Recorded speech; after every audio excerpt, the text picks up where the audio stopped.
couldn't go to work because businesses were closing. You know what I'm saying? People can't get to the grocery stores. Kids can't get to school. So, I mean, it affects everybody. It doesn't just affect a certain area. So, they just need to keep that in mind. You know what I mean? It's just, I understand what everything going on, but we got to look at things. We got to operate different. We have to. You know, if not, we don't prove nothing. We'll be in the same stink we've been in. It's just another murder, and we move on to the next week, and there be something else going on. You know, it's just frustrating to keep hearing the same stuff that's been going on and nothing's being done. Hell, matter of fact, Hillary Clinton was supposed to be here in Charlotte tomorrow. She canceled her trip. But yet, they want the vote. And see, this is the thing that's killing me, man, is, you know, you sit here, and this is what I have a problem with politicians at. Like, you sit here and you talk about, oh, yeah, vote for me for this, vote for me for that. But you ain't covering our issues. You know what I'm saying? And I'm not just talking about black issues. I'm not just talking about, you know, Hispanic issues or white issues. I'm talking about issues with injustices. You want to know the person that was going to get all the votes? Simple, all the damn votes. The one person that was like, you know what? For anybody who pulls the trigger, we're going to create, and you're a law enforcement officer, we're going to create a system that's going to be a court-based judge by people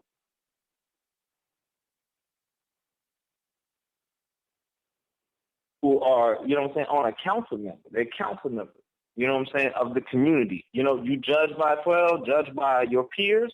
Well, guess what? We're going to create a community council for anybody that unlawfully kills, that quote-unquote lawfully or unlawfully kills an individual if you have a badge. And if you were found guilty, then you will get the death penalty. Not no old life in prison, not no old, you know, we just gonna fire you, not no paid vacation. You're gonna get the death penalty. And the reason why we're gonna implement the death penalty is because you have abused the power and authority of the badge and shamed the honor of the badge that you carry, the position as a person of the peace. You've abused that power. And because you took a life, now you're going to get the death penalty behind it. I guarantee you, if we would have had at least one politician that would have stated that, everybody would have voted for him. Problem solved. Case closed. But see, that's the problem, bro. The problem is we don't have a politician that's going to do that. You know, they feed us all this and make us feel like, oh, change gonna come. They're gonna do this and do that. But at the end of the day, it's a business first. It's a business. You know, I understand that we have officers that they pledge to protect and serve. We as taxpayers, we pay their salaries. But you're right. We pay their salaries, but we don't pay to be executed, yo. Not at all. Not at all. That's the whole thing, you know what I'm saying? If I'm going to pay your salary, bro, that means when my shit get breaking into, you coming out there for the report. That means when my dog is missing, you out here damn finding my dog. But when I'm sitting here coming from church or school, and you killed me unarmed. And then this is the most disrespectful thing about the whole matter, and I found this to be so disrespectful. Why the fuck are you looking at my past criminal record to justify you killing me? Well, you know, he has a history of resisting arrest and stuff. What the fuck that got to do with you killing me unarmed? They got to have something, man. They got to have an alibi, dog. I was like, look, I don't care. So you mean to tell me when you got a video of a person in handcuffs getting killed, what's the alibi then? What's the alibi then? Well, What's the alibi? hey. And the crazy part about it was, I was around the corner from that shooting. Me, myself, I was around the corner. Literally around the corner. I heard the shot. And I said, damn, those motherfuckers shooting over there. So I happily, took certain precautionary measures, handled what I had to handle, and I went home.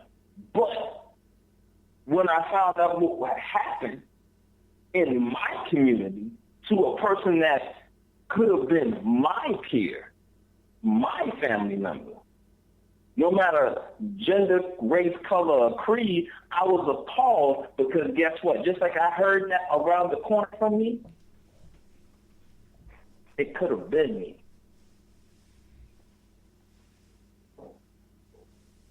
You're right. You absolutely right, man. And for the listeners out there, man, especially minorities, right now, we're living in times where the color of your skin dictates everything right now. You could be a person walking around, driving around, never been to jail, never had a ticket, college student, hard-working man, hard-working lady, and get harassed for no reason. Or I shouldn't say harassed, but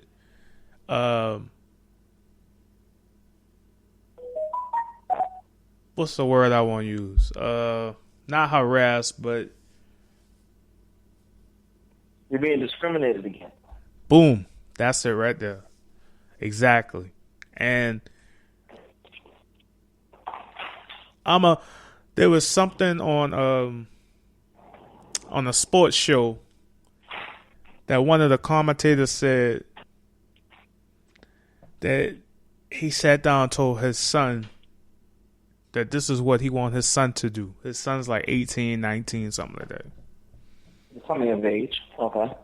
He said the one thing that's missing in America is people don't have respect.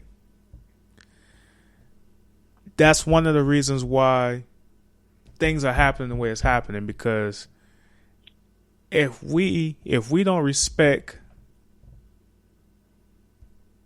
our police officers, we don't respect them, damn sure they seem like they don't respect us. How can we get anywhere?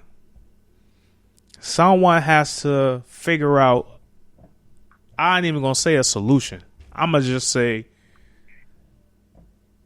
common ground to have a conversation to see where do we go from here. Because what's going to happen is if things don't change, it's going to get worse, and it's going to get worse, and it's going to get worse. And sooner or later, it's not going to just be Chicago. It's not just going to be Charlotte. It's not going to just be Missouri. It's not going to just be Ferguson. It's not going to be Florida. All over, people are going to stand and people are going to tear some shit up. And it's going to get worse, and then you're going to have the military come and try. It's just going to be a nasty situation. And I'm glad you mentioned that, because I wanted to bring that up.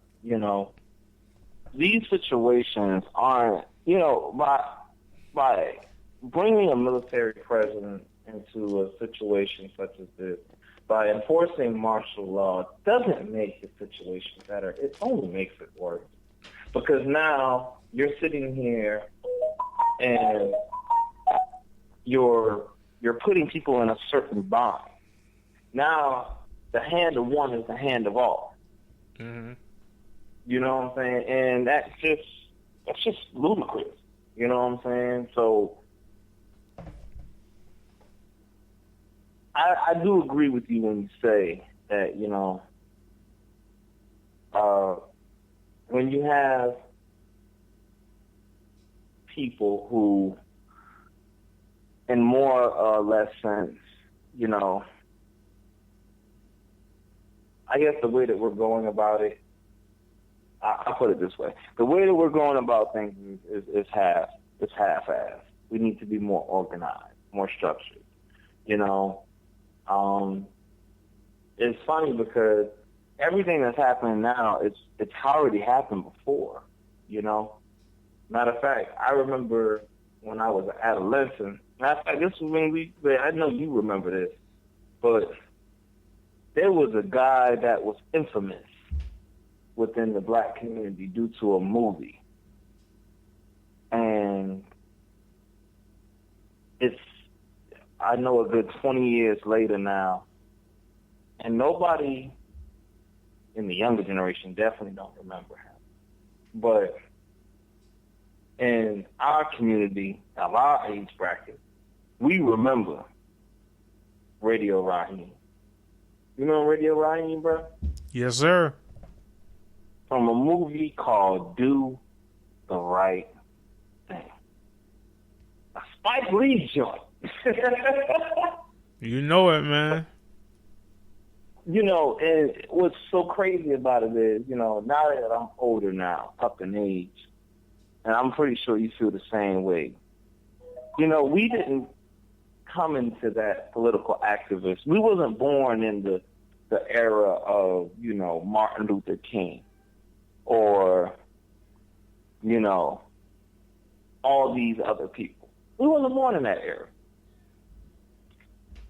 We was born and raised in the Radio Raheem era. But you might as well say we was born in the Malcolm era and the Martin Luther King era, because the same era that is happening 20 years ago, 30 years ago, that was 30 years ago almost? Radio Raheem? We living with that today. It's crazy. It is, man. So But, before we end this, I'ma just throw in this right here, and we'll continue this conversation because it seems like it's gonna be a continuous thing until we get some justice. So I just want everybody out there to know, if you're in the North Carolina area, South Carolina, whole southeast coast, west coast, east coast, underneath, over the top, y'all be careful out there. That's coming straight. I'm gonna be even more straightforward than that. I don't care where you at. I don't care who you are. I don't care what ethnicity you are. I don't care what your background is. If somebody is trying to take your life and you're putting in a life-threatening situation where it's you or them, defend yourself and worry about the consequences later. However, I want you to remember one thing. The one in front of the gun lives forever. Remember that. Well, with that being said, we're going to go take a break. We're going to play some music, and when we come back, man, we're going to chop it up some more with the Delegates of the Underground. All right? This is Boss Man, and this is Sincerely Yours. You heard. You're locked in to the hottest station on the planet.